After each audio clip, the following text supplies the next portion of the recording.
नमस्ते सदावत सलेम मातृभूमि जय हिंद। दोस्तों शुरू करते हैं आज के डिफेंस समाचारों को।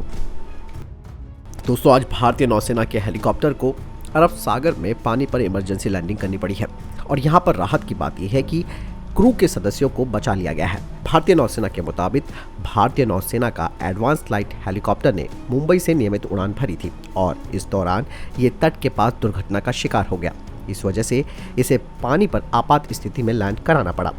तत्काल खोज और बचाव अभियान की वजह से नौसेना के गश्ती जहाज ने चालक दल के तीनों सदस्यों को सुरक्षित बचा लिया। हालांकि घटना की जांच के आदेश दे दिए गए हैं। बताया जा रहा है कि भारतीय नौसेना के इस एएलएच को अचानक बिजली की कमी और तेजी से ऊंचाई कम होने का अनुभव हुआ। पायलट ने पानी के ऊपर आपात लैंडिंग कराई और सभी 3 एयर क्रू को हेलीकॉप्टर से सुरक्षित बाहर निकाल लिया गया।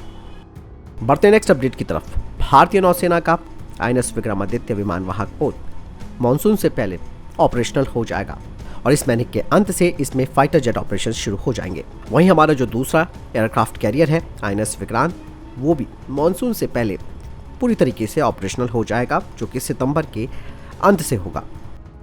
बढ़ते नेक्स्ट अपडेट की तरफ। दोस्तों डसॉल्ट एविएशन ने अपना पहला राफेल F4.1 स्टैंडर्ड का फाइटर जेट फ्रांस की एयरफोर्स को डिलीवर किया है और ये एक बड़ी उपलब्धि है क्योंकि फ्रांस ने भारत को राफेल 4.1 स्टैंडर्ड की पेशकश की है और इसे उन्होंने इंडियन एयरफोर्स के 114 MRFA प्रोग्राम के तहत ऑफर किया है। अगर दोस्तों राफेल F4.1 और राफेल F3R को बाह्य रूप से देखा जाए तो दोनों में कोई अंतर नहीं दिखेगा, लेकिन दोस्तों जो ये राफेल F4.1 स्टैंडर्ड वाला फाइटर जेट है, इसे तकनीकी रूप से एक बड़ी बढ़त है, खासकर कि नेविगेशन और वेपन सिस्टम के मामले में, जैसे कि MICA NG, meteor NG, 1000 kilogram variant वाली हैमर। इसके अलावा इसमें upgraded Spectra electronic warfare suite, Talios target designation pod, upgraded RBE2 radar जो कि अपनी बेहतर प्रभावशीलता के साथ है। इसके अलावा next generation scorpion, helmet site आदि। और दोस्तों भारतीय वायुसेना अभी तक 114 जो MRFA प्रोग्राम है उस पर कोई फैसला नहीं ले पाई है और शायद ये वजह हो सकती है कि भारतीय वायुसेना राफेल F4.1 फाइटर जेट के लिए रुकी हो और अब तो पहला राफेल F4.1 स्टैंडर्ड वाला फाइटर जेट फ्रांस की एयरफोर्स को मिल गया है, तो इससे बात साफ हो जाती है कि जल्द से जल्द MRFA टेंडर पर भी एक बड़ा फैसला लिया जाएगा। बढ़ते हैं अगली अपडेट की तरफ। दोस्तों भारत ने एक बार फिर से नोटम वार्निंग जारी की है एक मिसाइल लॉन्च के लिए बंगाल की खाड़ी से, जो कि 15 से 17 मार्च 2023 और 20 से 22 मार्च 2023 के बीच है और नोटम का जो डेजिग्नेटेड एरिया है लेंथ में वो है 200 किलोमीटर का। कहा यह जा रहा है कि इस दौरान 640 किलोमीटर रेंज वाली स्मार्ट टॉर्पीडो का परीक्षण किया जा सकता है नेवल वॉरशिप से और इसका ये जो टेस्ट है वो कम दूरी के लिए या कम रेंज में किया जा सकता है क्योंकि ये मिसाइल अभी तैयार हो रही है। बढ़ते हैं अगले अपडेट की तरफ। दोस्तों इंडियन एयरफोर्स अपने 18 medium lift military transport aircraft की खरीद के बारे में जानकारी दे चुकी है और इंडियन एयरफोर्स को इसके अलावा अन्य 30 heavy lift military transport aircraft की भी जरूरत है, जो कि 40 साल पुराने IL-76 heavy lift military transport aircraft की जगह लेंगे। वहीं कहा यह जा रहा है कि इन दोनों प्रोग्रामों को एक साथ जोड़ा जा सकता है और एक साथ में मिलकर तैयार किया जा सकता है किसी फॉरेन मैन्युफैक्चरर के साथ मिलकर। आपको मैं बता दूं कि जो ये मीडियम लिफ्ट और हैवी लिफ्ट एयरक्राफ्ट है वो C1 और C2 एयरक्राफ्ट के बेसलाइन डिजाइन पर आधारित होंगे, जो कि कावासाकी जापान के द्वारा तैयार किए गए हैं और इन्हें आगे भविष्य में 60 टन के पेलोड क्षमता के साथ भी तैयार किया जा सकता है। बढ़ते नेक्स्ट अपडेट की तरफ। दोस्तों भारतीय नौसेना ने रिक्वेस्ट फॉर इंफॉर्मेशन जारी किया है 3 नॉन प्रोपेल्ड वाटर बार्जेस की खरीद के लिए, जो कि 200 टन की होंगी और इन्हें रजिस्टर्ड इंडियन शिपयार्ड से खरीदा जाएगा। और ये जो बार्जेस शिप है वो बंदरगाह यानी कि हार्बर और एंकरेज में जहाज़ों और पनडुब्बियों में पानी भरने में सक्षम होनी चाहिए और कहा जा रहा है कि पहली बार्ज की डिलीवरी 18 महीनों के अंदर होगी और बाकी की जो बार्जेस दिए जाएंगे भारतीय नौसेना को वो हर 3 महीने के अंतराल में दिए जाएंगे।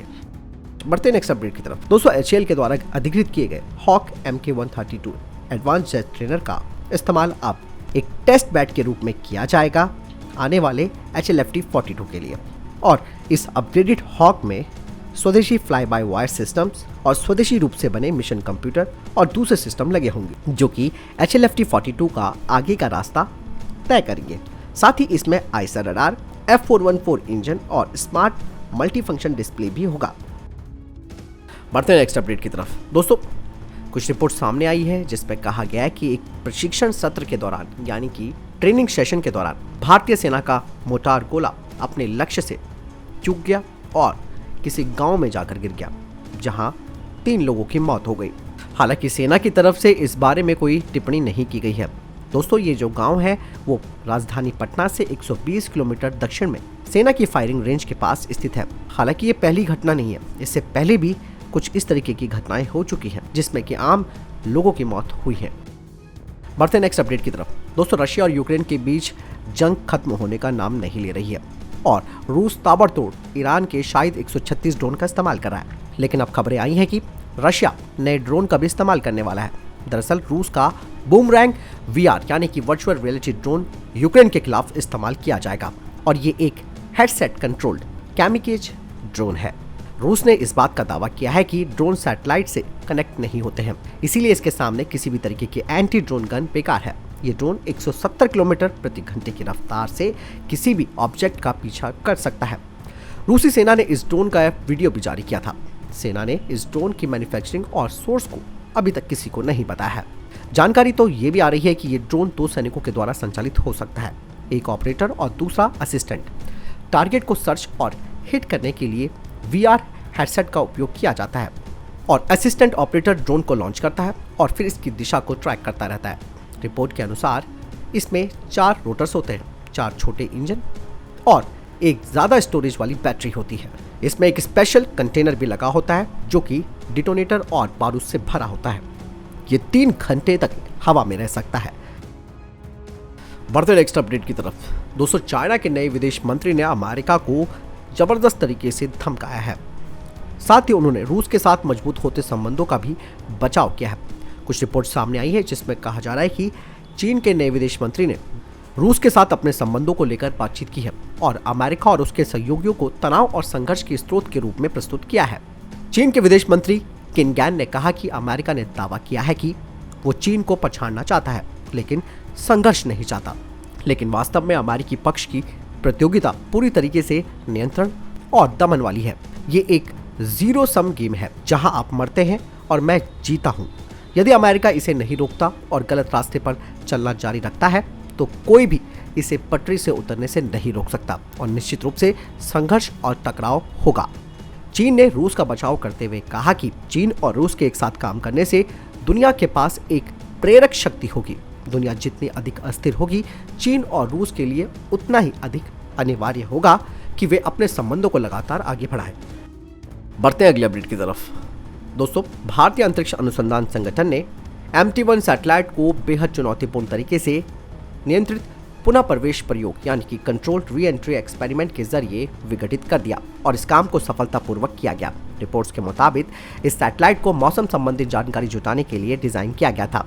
इसे 3 साल के लिए डिजाइन किया गया था, लेकिन इस सैटेलाइट ने 10 साल से ज्यादा की सेवा दी। इसरो ने ट्वीट करके जानकारी दी कि सैटेलाइट ने पृथ्वी के पर्यावरण में फिर से प्रवेश किया और प्रशांत महासागर के ऊपर विघटित हो गया। इसरो ने अपने बयान में कहा कि मिशन के अंत में करीबन 125 किलोग्राम का ईंधन बाकी था जो हादसे का जोखिम पैदा कर सकता था। इसरो ने बताया कि प्रशांत महासागर क्षेत्र में एक निर्जन स्थान में पूरी तरीके से नियंत्रित पर्यावरण पुनः प्रवेश के लिए इस बचे हुए ईंधन को पर्याप्त समझा गया। तो फिलहाल दोस्तों, ये थे अभी तक के टॉप डिफेंस और स्पेस अपडेट्स। वीडियो के संबंध में कोई प्रश्न जवाब या आपको कोई सवाल है कमेंट सेक्शन में लिखकर जरूर पूछ सकते हैं। मिलता हूं नई वीडियो के साथ। चैनल जरूर सब्सक्राइब कीजिएगा। जय हिंद, वंदे मातरम।